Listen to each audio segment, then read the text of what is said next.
अस्सलाम वालेकुम, welcome to my new video introduction to statistical theory part 1 Sher Mohammad Ali Chaudhary का हम लोग के एक्सरसाइजेज हम सॉल्व कर रहे हैं। आज हम करेंगे 4.8 क्वेश्चन के अंदर कि आपको क्वार्टर डेविएशन निकालना है और मीन डेविएशन निकालना है और आपको दो डाटा दिए हुए दो तरह के, एक में आपको ग्रुप ए की फ्रीक्वेंसी लगानी है, दूसरे में आपको ग्रुप बी की फ्रीक्वेंसी निकालनी है। चले हम इसको सॉल्व करते हैं। अब हमने ग्रुप ए और ग्रुप बी का जो है डाटा इकट्ठे लिख लिया और इकट्ठे सॉल्व कर लिया। यहाँ हमने इस क्लास इंटरवल हमारा जो था मिड पॉइंट, उससे हमने क्लास बाउंड्रीज बना लिया। मतलब आप इन दोनों का डिफरेंस लेके उसको जब मल्टीप्लाई बाय 1/2 करेंगे ना, तो आपको पता चल जाएगा कि आपने क्लास बाउंड्रीज कैसे बनानी है। उसको माइनस करते जाएंगे और ऐड करते जाएंगे।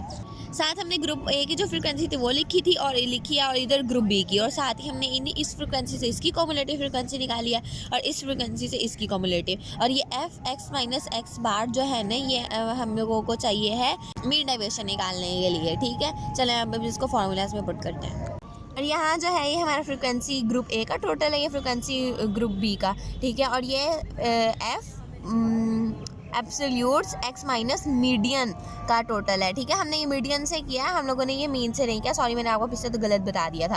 अब हम इसको ग्रुप ए के फार्मूलाज के अंदर पुट करेंगे। क्वार्टाइल डेविएशन का फार्मूला होता है Q3 minus Q1 divide by 2। Q3 के लिए आपको ये वाला फार्मूला यूज़ करेंगे आप 3n/4 वाला, और Q1 के लिए आप n/4 वाला। ठीक है, पहले इसका n/4 वाला सॉल्व हिस्सा करेंगे, उसके बाद आप इसे कॉमुलेटिव में फ्रिक्वेंसी में चेक करके Q3 निकाल लेंगे और उसको इधर से भी कॉमुलेटिव फ्रिक्वेंसी के अंदर चेक करके आप Q1 निकाल लेंगे। उसके बाद आप इन दोनों की वैल्यूज़ जो है क्वार्टर डेविएशन के फार्मूले के अंदर पुट करेंगे, तो आपका आंसर आ जाएगा 1.905। ठीक है, उसके बाद आपने मीन डेविएशन निकालना है मीडियन से। ये आपको बताया नहीं हुआ, लेकिन आपकी अपनी मर्जी, आप मीडियन से निकालें या मीन से।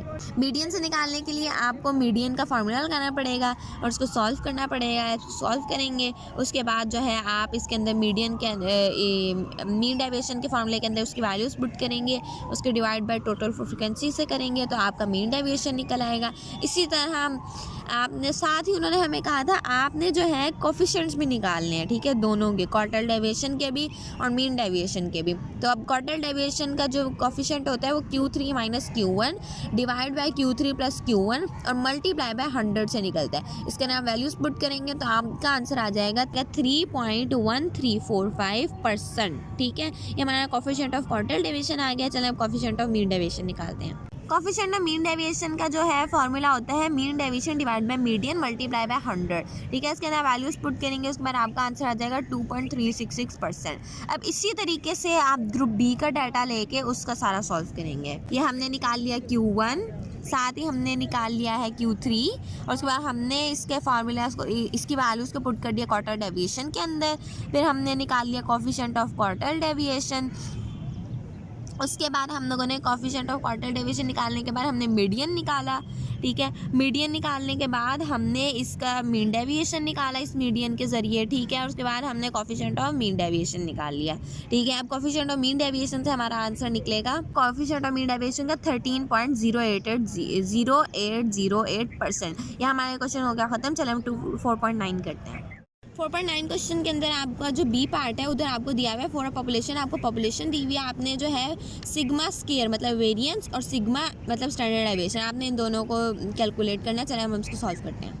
अब हम लोगों को वेरिएंस और स्टैंडर्ड डेविएशन निकालने के लिए एक्स और एक्स स्केयर चाहिए था। ठीक है, हमें एक्स दिया हुआ था, हमने उसका एक्स स्केयर निकाल लिया। उससे हमारा टोटल आया 631 और एक्स का टोटल आया हमारा 75। हमने इसको वेरिएंस के फार्मूले के अंदर पुट किया है, वेरिएंस का अन ग्रुप का फार्मूला यूज़ किया हमने, और इससे हमारा वेरिएंस आ गया था 6.85। अब आप वेरिएंस का जब अंडर रूट ले लेते हैं ना, तो आपका स्टैंडर्ड डेविएशन आ जाता है। ठीक है, हमने वेरिएंस का अंडर रूट लिया तो हमारा स्टैंडर्ड डेविएशन निकल आया 2.6172, और यहाँ पे हमारा 4.9 का बी पार्ट खत्म हो गया। अब आपको 4.10 जो है इसके अंदर आपको डाटा दिया हुआ है 70 50 60 70 50 का, और आपको कहा हुआ है पहले पार्ट के अंदर आप ऐड करें 10 पॉइंट्स। ठीक है, सारे स्कोर्स के अंदर, और दूसरे में आप इंक्रीज करें 10% से, और फिर आप निकालें मीन और स्टैंडर्ड डेविएशन और बताएं कि दोनों से क्या फ़र्क पड़ा है, मतलब 10 पॉइंट्स ऐड करने से क्या फ़र्क पड़ा है और 10% इंक्रीज करने से। पहला पार्ट सॉल्व करने के लिए हमें जो एक्स दिया हुआ था उसके अंदर हमने 10 को ऐड किया। 10 को ऐड करने के बाद हमने साथ ही एक्स का स्केयर भी ले लिया। ठीक है, 10 को ऐड करने से जो हमारी वैल्यू आई है, अब हमने उसको y का नाम दिया है। ठीक है, और जो एक्स स्केयर है वो हमने साथ जो है हमारी वैल्यूज थी एक्स की उनका स्केयर लेते गए हैं, तो हमारा एक्स स्केयर निकल आया और हमने इन सबका टोटल भी कर लिया। चलिए हम पहला पार्ट सॉल्व करते हैं। पहले इसका मीन और स्टैंडर्ड डेविएशन निकालते हैं।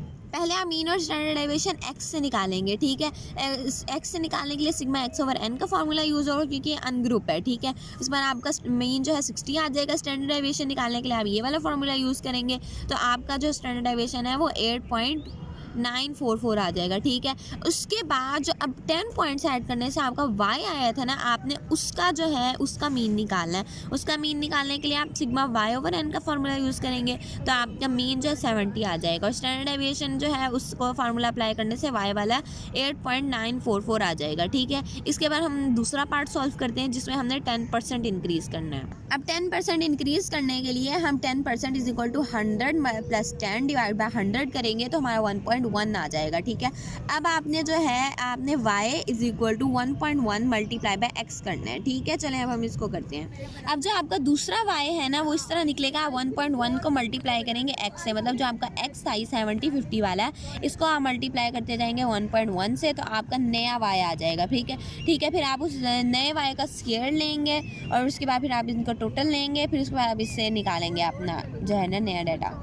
इसका आप x वाला अलग से नहीं निकालेंगे क्योंकि हमने पहले ही एक दफ़ा निकाल लिया है, सिर्फ आप डायरेक्ट y वाला निकालेंगे। 10% इंक्रीज़ जिसके अंदर किया है उस y का आप उस y से डाटा लेंगे आप, और उसके बाद आप निकालेंगे मीन, तो आपका मीन 66 आ जाएगा। उसके बाद स्टैंडर्ड डेविएशन निकालेंगे तो स्टैंडर्ड डेविएशन 9.8386 आ जाएगा। अब आपने ये बताना है कि दोनों से मतलब ऐड करने से 10 ऐड करने से और 10% इंक्रीज़ करने से क्या फ़र्क आया, तो अब हम ये बताते हैं। डेविएशन की थर्ड प्रॉपर्टी के मुताबिक जो standard deviation of A X is equal to होती है absolute of A standard deviation of X, ठीक है। स्टैंडर्ड डेविएशन ऑफ एक्स जो है आपने वो लिखना है, और ए हमारा 1.1 है। 1.1 जो इंक्रीज़ आया है हमारा वाई जो हमने दूसरे वाला पार्ट किया था उसके अंदर हमने जो 10% का इंक्रीज़ किया था उससे हमारा 1.1 आंसर आया था ना, तो ये वो है। इन दोनों को मल्टीप्लाई करेंगे तो आपका standard deviation of A x जो है वो 9.83 आ जाएगा, ठीक है। आप स्टैंडर्ड डेविएशन ऑफ वाई निकालते हैं। स्टैंडर्ड डेविएशन ऑफ वाई हमने निकाल ली थी, अब हम लिखेंगे standard deviation of y is equal to 1.1 sx, ठीक है। अब हमने निकालना है स्टैंडर्ड डेविएशन ऑफ x, ठीक है। स्टैंडर्ड डेविएशन ऑफ y की जगह पे आप 9.83 लिखेंगे इज इक्वल टू 1.1 और sx ही रहने देंगे। अब आप ये 1.1 बाहर डिवाइड कर देंगे तो आपका जो है sx निकल आएगा 8.944। यहाँ हमारे क्वेश्चन हो गया ख़त्म।